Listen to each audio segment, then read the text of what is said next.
जी नाजरीन, हम एक बार फिर आपके सामने तारीख़ कलीसिया प्रोग्राम की 10वीं किस्त लेकर हाज़िर हैं। इसमें हम ख़ुसूसी तौर पर 451 ख़े-सीन से लेकर 500 ख़े-सीन का जो दुरानिया है 50 साला, इस पर हम बातचीत करेंगे। जैसे हम इसमें देखेंगे कि 452 में पापा आज़म लियो ने विसी गोथ कबीला जो है उसके सरदार अतीला के साथ मिलकर इस बात पर जो है वो एग्रीमेंट किया, इस बात पर जो है वो समझौता किया कि वो रोम पर कब्ज़ा नहीं करेंगे। फिर हम देखते हैं कि 455 में वेंडलस कबाइल ने रोम पर जो है वो कब्ज़ा कर लिया था। इसके बाद हम देखेंगे इसमें कि 475 में बेशुमार गोशा नशीन राहबों ने मुक़द्दस शमौन जो हैं उसकी तर्ज़ ज़िंदगी को अपनाया और रियासत जो है वो इस तरह से शुरू हो गई उसकी तर्ज़ ज़िंदगी पर। फिर हम देखेंगे कि इसी दुरानिया में आयरलैंड में रहबानियत की ज़िंदगी जो है वो पहाड़ों और गारों में शुरू होती है और इस तरह से रहबाना ज़िंदगी जो है वो बढ़ती चली जाती है। खुदा की कुर्बत में जो है वो लोग बढ़ते चले जाते हैं। तो इस प्रोग्राम में मेरे साथ शरीके गुफ्तगू रहेंगे बाबू असलम पीटर। हम बाबूजी को प्रोग्राम में खुशामदीद कहते हैं। बाबूजी बहुत शुक्रिया बाबू साहब आपका, और तमाम कैथलिक टीवी के नाजरीन आपका भी शुक्रिया कि आप हमारे इस प्रोग्राम में हमेशा शामिल होते हैं, इसे देखते हैं, सराहते हैं और हमारा हौसला बढ़ाते हैं। तो बाबूजी मैं चाहूँगा कि हम उसी तरह से पहला सवाल 451 से लेकर 500 ये जो दुरानिया है 50 साला दुरानिया जो बनता है, इस दुरानिया में हमें कोई सियासी जो हालात हैं, सियासी जो उस वक्त बड़े रहनुमा हैं, उसके बारे में हमारे नाज़रीन को बताएं कि सियासी हालात क्या थे। आए बात करते हैं उस वक्त के सियासी हालात पर और सियासी कायदीन पर। तो जैसा हम पिछले भी एपिसोड में बात कर रहे थे कि ये जो दौर था रोमी सल्तनत के लिए बड़ा अबतर दौर था कि रोमी सल्तनत दो हिस्सों में बट गई है, कभी वो एक हो जाती है और कभी फिर दोबारा से बट जाती है। और इस तमाम सियासी सूरत हाल का और जवाल का जो फ़ायदा है बैरूनी कबाइल ने उठाया। इसलिए जो यूरोप के शुमाली इलाक़ों से बहुत सारे जो कबाइल हैं उन्होंने रोम पर हमले शुरू कर दिए। तो इसलिए जो वेस्टर्न रोम का हिस्सा है, रोमी को जहाँ पर रोम है, तो रोमी सल्तनत का जो मगरबी हिस्सा है वहाँ पर बहुत सारे कबाइल बारहा जो हमला करते रहे। जैसे हमने बताया था आपको पिछली दफ़ा, इनमें वैंडल्स थे, विसिगोथ थे, गोथ थे, ऑस्ट्रोगोथ थे, तो और इसके अलावा हंस। तो ये मुख्तलिफ कबाइल थे जो कि बार बार उन पर हमले कर रहे थे। और इन्हीं हमलों की सूरत में जो रोम की सल्तनत है वो सियासी तौर पर कमज़ोर हो गई थी।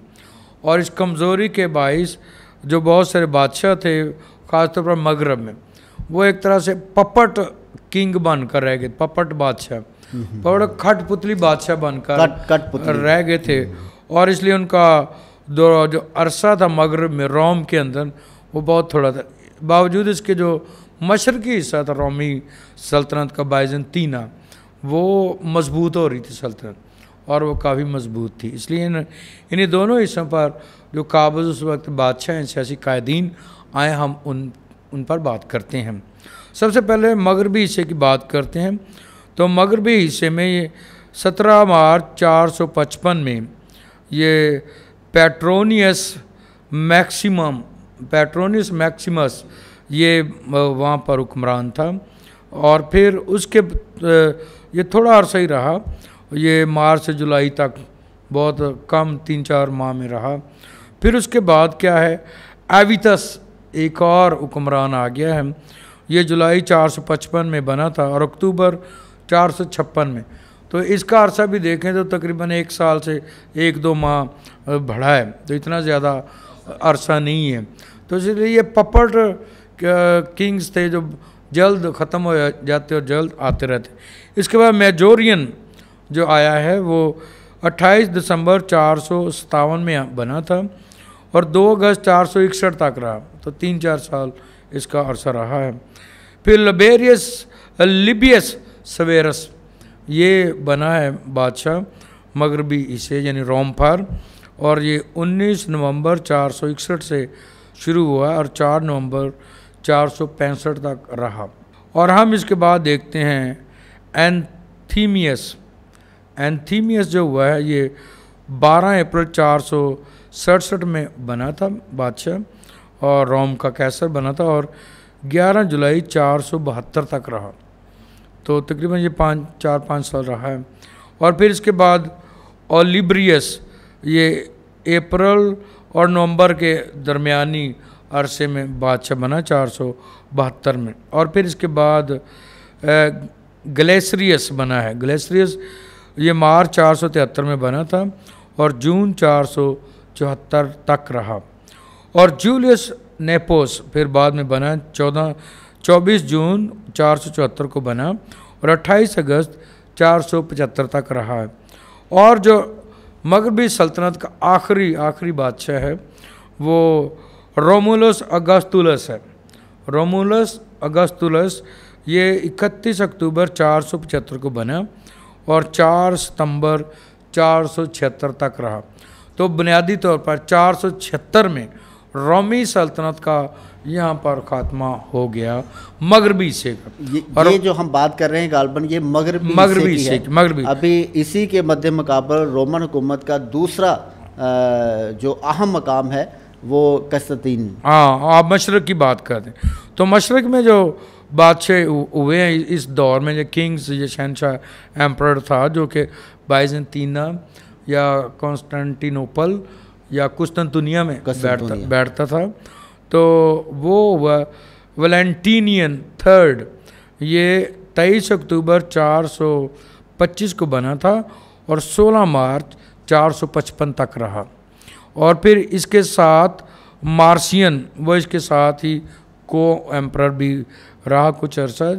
तो ये 25 अगस्त 450 को बना था और ये 27 जनवरी 457 तक रहा। फिर हम देखते हैं लियो अव्वल, और इसको द बुचर भी कहते हैं, लियो द बुचर भी कहते हैं। आपको थोड़ा सा बताना चाहता हूँ कि जो लफ्ज़ बुचर मॉडर्न टाइम्स इन चंद आयाम में भी इस्तेमाल हुआ है। शायद आपको याद होगा ये लफ्ज़ मौजूदा आयाम में अमेरिका के मौजूदा प्रेसिडेंट ने इस्तेमाल किया है। किसके ख़िलाफ़?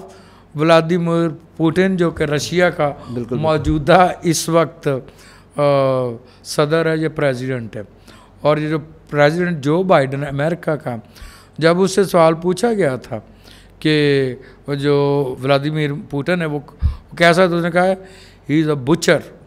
तो ये लफ्ज़ आज भी, ये पहले लफ्ज़ कब किसके लिए इस्तेमाल हो रहा है? लियो अव्वल जो कि बाइजेंटीना का जो बादशाह एम्परर था, शहनशाह था, जो कि बाइजेंटीनी सल्तनत का था, और तो इसको लियो द बुचर भी कहते हैं।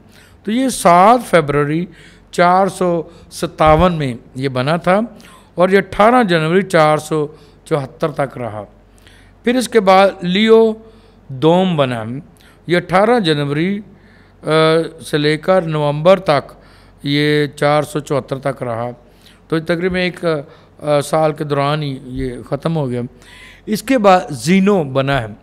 तो जीनो एक लॉन्ग रेनिंग शहनशाह है जो कि रोम की मशरक़ी जो सल्तनत थी उसका है, जो कि बाइजेंटीना में बैठता था। और ये 29 जनवरी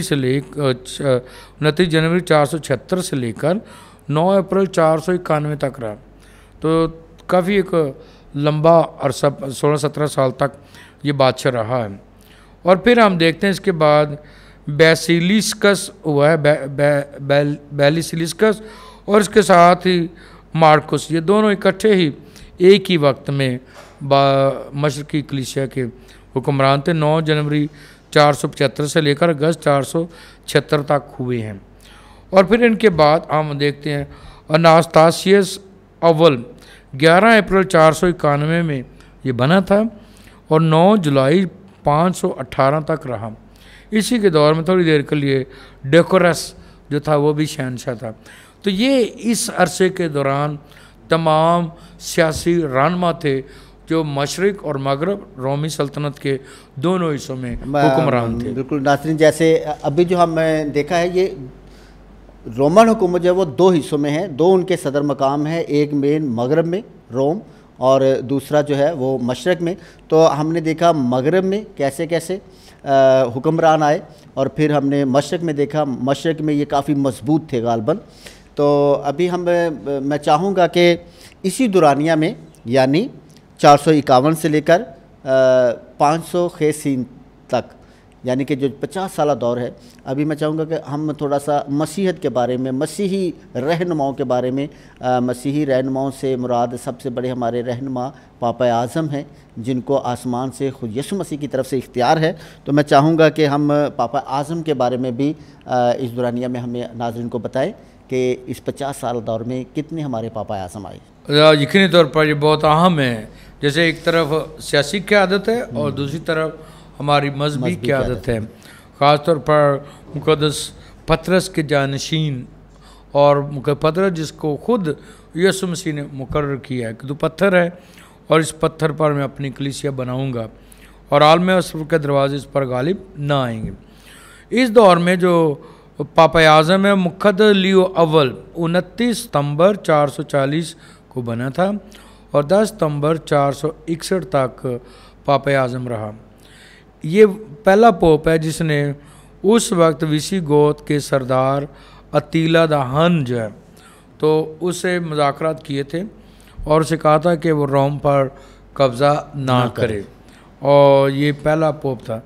और फिर इसके जवाब में अतीला द हन ने क्या किया था, इस पापा आज़म को बहुत नुकसान भी पहुंचाया था, बहुत जुल्म भी इस पर किया, लेकिन इसने उस जुल्म को भी सहा।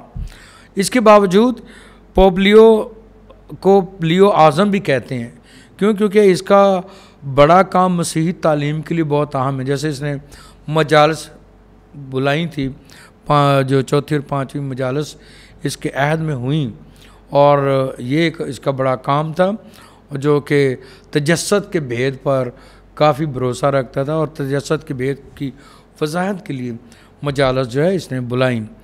और फिर इसके बाद हम देखते हैं मुक़द्दस पोप हिलरी हुआ है, 19 नवंबर 461 में पोप बना था और 29 फरवरी 468 तक ये पापा आज़म रहा। इसके दौर में ख़ास बात ये थी कि उसने, जैसे आप देखें कि एक जब भी कोई शहनशाह आता है या पापा आज़म आता तो वो कोई नई तब्दीली ज़रूर लाता है।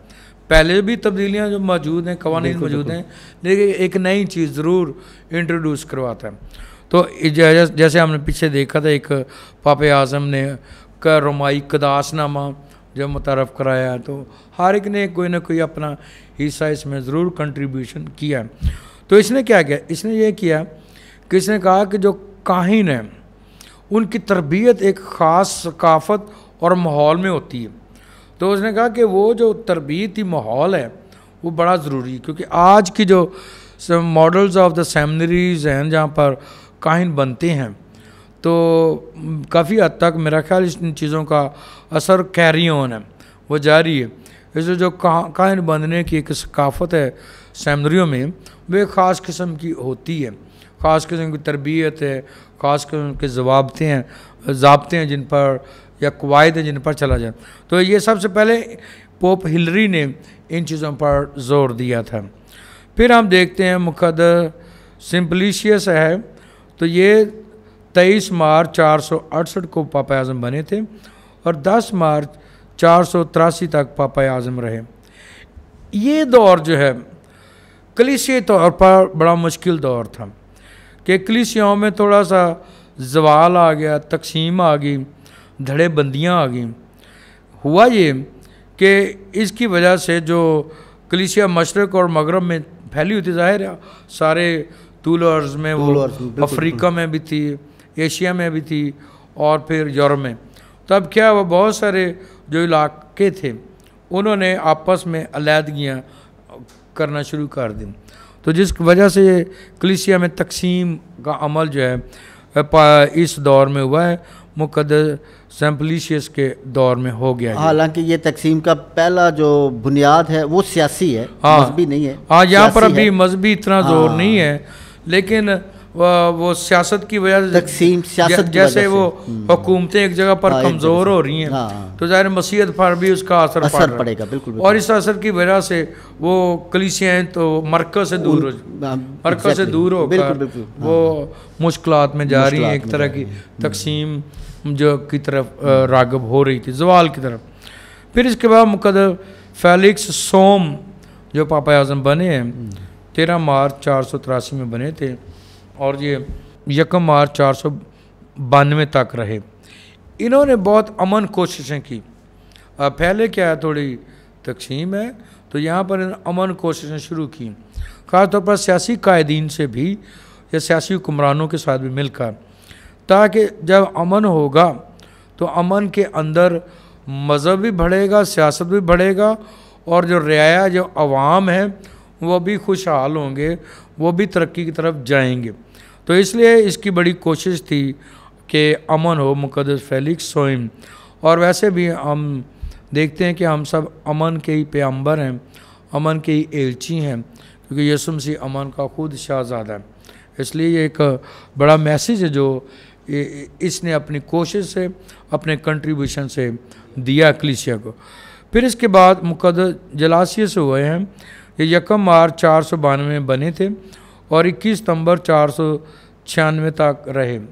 अब इन्होंने एक और कंट्रीब्यूशन कलीसिया में किया है, और वो क्या था, उसने कहा कि जितनी भी अबादती रसूमात हैं, यानी जो अबादत गुजराने की रसूमात हैं या सैक्रामेंटल रसूमात हैं, तो उनमें यकसानियत होनी चाहिए, एक ही जैसी होनी चाहिए, वो फ़र्क नहीं होना चाहिए, यानी पर्सन टू पर्सन वो फ़र्क नहीं होनी चाहिए। जैसे आप देखते हैं, आप आजकल देखते हैं कि कई प्रैक्टिकली आप देखें तो हर काहिन दूसरे काहिन से उसका तरीक़ाकार शायद पास्टरली मुख्तलिफ हो सकता है, कई चीज़ों में है, लेकिन जो एक चीज़ मुश्तरक और कॉमन है वो क्या है कि जो अबादती रसूमात हैं वो यकसा हैं, उनको नहीं लतूरिया जो है लतूरिया मखसूस लतूरिया कायम हो रहा है। हाँ, वो मखसूस लतूरिया। तो यहाँ पर इसने बहुत जोर दिया जलासियस ने, हाँ, कि लतूरिया या सैक्रामेंटल या सैक्रामेंट्स की एक ही पैटर्न यकसा होना चाहिए। तो ये बहुत ज़रूरी। पर्सन टू पर्सन कई चीज़ें पास्टरली डिफरेंट हो सकती हैं, लेकिन वो तलीमी लिहाज से या रस्मात लिहाज से मुख्तलिफ नहीं हो सकती। तो ये इसका बहुत ज़ोर था इन सारी चीज़ों पर।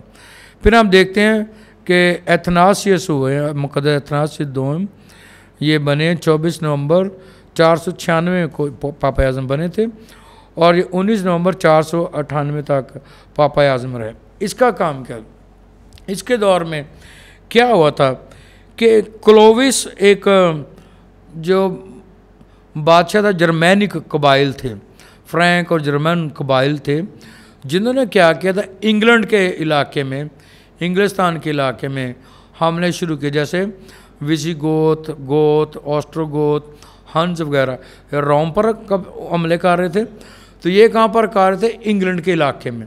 तो इन्होंने वहाँ के जो पुराने एंग्लो सैक्सन्स और ट्यूटोनिक लोग थे वहाँ पे उनको, या कैल्टिक लोग थे, उनको वहाँ से निकालना शुरू कर दिया और ख़ुद इंग्लैंड पर कब्ज़ा करना शुरू कर दिया। और इस सूरत हाल में काफ़ी जंगियाँ लड़ाइयाँ भी इन्होंने लड़ी। तो इसलिए उनका एक जो बादशाह था क्लोविस जो जर्मन कबाइल का एक बादशाह, फ्रैंक जर्मन कबाइल का, तो इसने अपनी हुकूमत कायम करने के लिए वहाँ पर बहुत खून खराबा किया। लेकिन एक अच्छी बात क्या थी कि उसकी एक जो बीवी थी क्लोटिल्डा, वो ट्रिनिटेरियन क्रिश्चियन थी, कि यानी वो मसीही थी जो पाक तसलीस पर पूरा ईमान और भरोसा रखती थी। और उसके इस भरोसे की वजह से उसने अपने शोहर को भी कायल किया, और उसके कायल करने की बिना पर उसका शोहर मसीहत पर ईमान ले आया। और ना सिर्फ वो खुद ले आया, बल्कि उसने 496 में क्या किया कि बपतिस्मा ले लिया रेम्स के मकाम पर अपने 3000 रियाया के साथ। ये देखें, एक खातून की बदौलत कितने लोग मसीह बन रहे हैं, 3,000 लोग, और ना सिर्फ बादशाह बल्कि उसकी रियाया भी मसीहत में शामिल हो गए। तो ये एक बड़ा इवेंट है। और ये सब कुछ किस वजह से हुआ था? ये पापा आज़म एथनासियस दोम की कोशिशों की वजह से, और उसके साथ मिलकर आगे मसीहत को बढ़ाने के सबब से हुआ है। तो इस सबब से इसका बड़ा काम है कि वो क्लोविस और उसकी जो बीवी है क्लोटिल्डा, दोनों की वजह से मसीहत में बहुत सारे लोगों को ले आया। फिर इसके बाद मुकद्दस सिमोकस हुआ है, 22 नवंबर 498 को बना था ये पापा आज़म, और ये 19 जुलाई 514 तक पापा आज़म रहा। इसका मेन काम क्या? देखिए, मैं कह रहा हूँ हर एक आ रहा है, कोई कंट्रीब्यूशन कर रहा है चर्च के। बिल्कुल बिल्कुल बिल्कुल। और इसका कंट्रीब्यूशन क्या है कि इसने वेटिकन का पहला महल तमीर करवाया। ये जो महल वो जहाँ पापा आज़म रहते हैं, तो इसने पहला महल तमीर, उससे पहले महल नहीं है। तो ये एक अलहदा रहायशगाह पापा आज़म के लिए बनी। किस दौर में? 498 से लेकर 514 के दरमियान पापा आज़म में है सिमोक्स, और उनकी वजह से ये तो सारा कुछ इसमें हम देख सकते हैं कि किस तरह से, जैसे लिखा है कि हर कोई अपना अपना रद्दा रखता है, हर कोई अपनी ज़िंदगी की खिदमत जो पेश करता है, और इस तरह से कलीसिया जो है वो मजबूत इमारत बनती चली जाती है। तो अभी हमने देखा कि किस तरह से हमारे पापा आज़म जो हैं उन्होंने अपनी अपनी ज़िंदगी जो है वो किस तरह से मसीहत के लिए दी, और मसीहत किस तरह से परवान चढ़ती है। तो इसके साथ साथ बाबूजी मैं चाहूँगा कि इस दुरानिया में जो अहम उल्मा है, यानी कि जिन्होंने खुदा के पाकलाम की तशहीर की, लोगों के दरमियान में जाकर तशहीर की, लोगों को घर घर जाके कायल किया ताकि वो इस आसमानी सच्चाइयों के गवाह बने, तो उनके बारे में हमें मसीह उल्मा के बारे में हमारे नाज़रीन को कुछ बताएं। वैसे तो अगर हम देखें तो इस दौर के मसीह मुक़द्दसीन बहुत सारे हैं, एक वो लंबी लिस्ट है, लेकिन उनमें ख़ास अहम जो है उनकी हम बात करते हैं। पिछले एपिसोड में भी हमने बात की थी।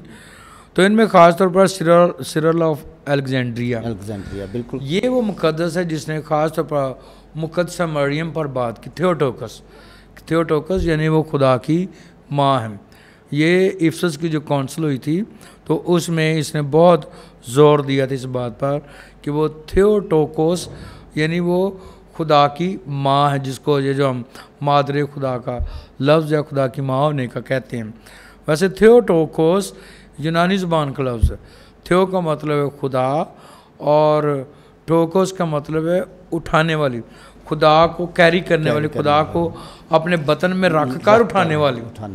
तो इसलिए ये पहली दफ़ा ये मुक़द्दस है जिसने मुक़द्दसा मरियम के बारे में बहुत ख़ास तालीम दी है, और ख़ास तौर पर उस वक्त के बिददियों को सख्त जवाबात दिए।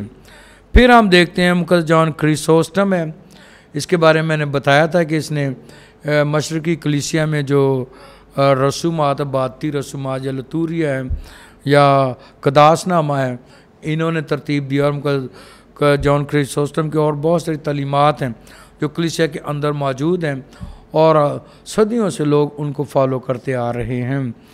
इसको हम जेरोम है, आप जानते हैं, बहुत बड़ा नाम है कि क्या किया है कि जो बाइबल मुक़द्दस है उसको बैतलहम के एक गार के अंदर बैठकर क्या किया, तर्जमा किया। कौन सी ज़ुबान में? लाती। और आज जो ऑफिशियली लैंग्वेज है कलीसिया की, ऑफिशियल लैंग्वेज वो यही लाती, और ऑफिशियल बाइबल जो कलीसिया वो भी यही है, वल्गट है। तो बाकी हमारे पास तो ट्रांसलेशन या तराजम है, या बाकी दुनिया में भी तराजम। तो ये इसका बड़ा कंट्रीब्यूशन है मुक़द्दस जेरोम का। फिर मुक़द्दस अग्नेशियस ऑफ रोम, ये भी एक बड़ा मुक़द्दस है, पिलर या बीकन है जिसने इब्तदाई तालीमात दी हैं, ऐसी तालीमात कि जिन पर आज भी कलीसिया चलती है, जिसका ताल्लुक यीशु मसीह से है, कलीसिया से है, मुक़द्दसा मरियम से, और हमारे एक पूरे ईमानी कायद से है। और दूसरे भी हैं, जॉन कॉशियन है और ऑरेलियस वगैरह। तो ये मुक़द्दसीन है जिन्होंने काफ़ी कंट्रीब्यूट किया है कलीसिया के अंदर, और हम उनकी खिदमात को सराहते हैं, खराज तहसीन पेश करते हैं, और खुदा से दुआ गो कि वो हमारे लिए भी खुदा से सिफारिशात करें, वो करते हैं। खुदा का शुक्र है कि हमें एक से जहान में रहते हुए हम एक दूसरे के मददगार हैं, लेकिन इसी जहान में रहते हुए मुकद्दसीन हमारे मददगार हैं, ताकि हम सच्चाई और रास्ते की राहों पर चलते हुए उस जलाल तक पहुँचें जो खुदा ने हमारे लिए हासिल किया, ताकि हम उस जलाल तक रसाई पाएँ। तो बहुत शुक्रिया बाबूजी आपके इन तमाम बातों के लिए। लेकिन मैं आखिर में चाहूँगा कि 451 से लेकर 500 खेसीन तक ये जो 50 साला दुरानिया है, इसके अंदर होने वाले अहम वाक़यात, क्योंकि एक वाक़या जो है वो हमें बहुत कुछ सिखा देता है कि इस दौर में क्या था, माहौल कैसा था, सोच कैसी थी, रवैये कैसे थे। तो इसलिए मैं चाहूँगा कि अहम वाक़यात के बारे में हमारे नाज़रीन को बताएं। वैसे तो अगर देखें तो तारीख़ का एक एक दिन अपने अंदर कई राज खूबसूरत समोए होता है, समेटे हुए होता है ना। लेकिन चंद तारीख़ के अंदर जो वाक़यात मंदर्ज हैं या बयान किए गए हैं, हम उन पर ज़रूर बात करेंगे।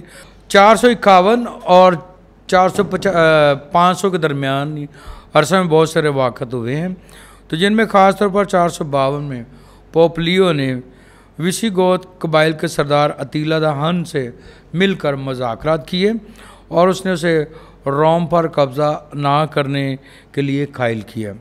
फिर हम देखते हैं 455 में वेंडल्स कबाइल ने रोम पर कब्ज़ा कर लिया और 458 में एंग्लो सैक्सन कबाइल जो कि जर्मैनिक फ्रैंक कबाइल्स थे, उन्होंने क्या किया, इंग्लिस्तान में मौजूद या इंग्लैंड में या बरतानिया में मौजूद जो उस वक्त के कबाइल थे, ट्यूटोनिक कबाइल और कैल्टिक कबाइल, उनको वहाँ से निकालना शुरू किया और वहाँ पर ख़ुद काब्ज़ होना शुरू हो गए।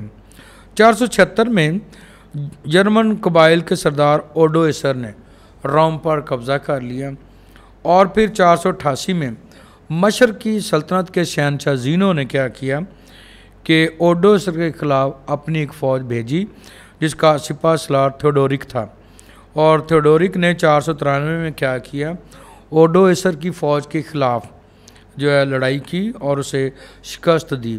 एल्प्स ये पहाड़ों के दरमियान उसने उसको शिकस्त दी और शिकस्त देने के बाद वो इटली का बादशाह बन गया और रोम के बिशप यानी पापा आज़म के साथ उसने एक दोस्ताना ताल्लुकात कायम किए।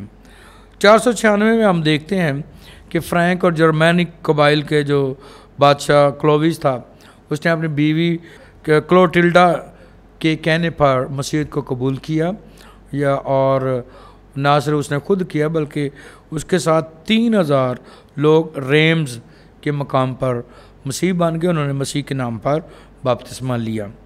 और 475 में हम देखते हैं कि शाम में, जो शाम का सहराए शाम है, वहाँ पर बहुत सारे गोशा नशीन जो हैं उन्होंने राहबानियत को शुरू किया है और वो मुकद्दस शमाउन स्टाइलाइट्स की तर्ज पर उन्होंने रियाजत शुरू की है। गोशा नशीनी ताकि वो अपने आप पर ज़्यादा रूहानियत में बढ़ सकें और मसीह के साथ ज़्यादा मिलाप और इत्तेहाद कर सकें। और फिर हम देखते हैं कि 500 ईस्वी में या खेसीन में क्या हुआ कि आयरलैंड में गोशानशीन रहबानियत पहाड़ों की चट्टानों और गारों में फ़रोग पाने लगी और जिसकी बिना पर आयरलैंड में आज भी कदीम मसीही जो कैथलिक हैं और उनकी रूहानियत बड़ी मजबूत है। और फिर हम देखते हैं कि इसी दौर में क्या हुआ कि जो मेसोराई रबी हैं, मेसोराई रबी थोड़ा सा वजाहत कर दूं, दरअसल ये हुआ था कि यहूदी रबियों में एक तहरीक शुरू हुई थी कि उन्होंने क्या कहा कि हमारी जो कदीम इब्रानी ज़ुबान है उसको महफूज किया जाए। क्योंकि जो नई नस्लें पैदा हो रही थी तो वो उसके असल तलफ़्फ़ुज़ और उसकी असल किरत या उसको पढ़ने में बहुत मुश्किलात का सामना कर रहे थे और बाज़ का तलफ़्फ़ुज़ को सही तरह अदा करने में वो मुश्किलात सह रहे थे। इस बिना पर उस वक्त मैसोराई उल्मा ने क्या किया कि बाइबल के असल मतन को, इब्रानी मतन को कायम रखने के लिए उस पर अराब लगाने का काम शुरू किया है। और ना सिर्फ ये बल्कि उन्होंने क्या किया, बड़ी एहतियात के साथ वो इसकी जो मेसोरेटिक टेक्स्ट या बाइबल का इब्रानी मतन है उसकी बहुत सारी नकूल बनाना शुरू की ताकि वो असल ज़ुबान में महफूज रहें। तो आज जो हमारे दरमियान बाइबल मुक़द्दस का इब्रानी मतन है, वो मैसोराई टेक्स्ट मौजूद है जो हमारे पास, वो इन्हीं मैसोराई रबियों या उल्मा की काविशों की वजह से है, उनका हिस्सा। सो ये सारे वो वाक़यात हैं जिस दौर में अहम वाक़यात हुए हैं इस सदी के, यानी 451 से लेकर 500 के दरमियान। शुक्रिया बाबूजी, हम आपके शुक्रगुज़ार हैं इस सैर हासिल गुफ्तगू के लिए। नाजरीन, मैं एक बार फिर बताता चलूँ, हम आपके शुक्रगुज़ार हैं कि आप हमारे प्रोग्राम को पसंद कर रहे हैं। मैं बताना चाहता हूँ कि अगर आप YouTube पर जाते हैं और वहाँ पर लिखते हैं history of the Catholic church और स्पेस देकर कैथलिक टीवी लिखेंगे तो हमारी तमाम एपिसोड जो हैं वो आपके सामने आ जाएंगी। हम कोशिश कर रहे हैं कि कलीसिया का 2000 साला दौर जो है उसकी एक तस्वीर जो है वो हल्की सी तस्वीर हम देख सकें कि किस दौर में कैसे कैसे ईमान बढ़ता है, कैसे कैसे ईमानदारों की कोशिशों के सबब से और खुदा के फ़ज़ल के सबब से आज कलीसिया जो है वो इस मकाम पर पहुंची है। तो ये बहुत ज़रूरी है कि हम अपने आबा अजदाद का जो हमारे ईमान में उन्होंने किरदार अदा किया है हम उसको खराज तहसीन पेश करें। और ये इसी सूरत में होगा जब हम उनकी कोशिशों को, उनके किरदार को और उनकी ज़िंदगी को हम समझते हैं। तो हम आपके बहुत शुक्रगुज़ार हैं। हमारे प्रोग्राम को लाइक कीजिए, शेयर कीजिए और सब्सक्राइब कीजिए। और आपका कमेंट करना हमारे लिए खुशी का बायस है, हमारी ज़िंदगी के लिए बेहतरी का बायस है और इस प्रोग्राम के लिए भी बेहतरी का बायस है। शुक्रिया।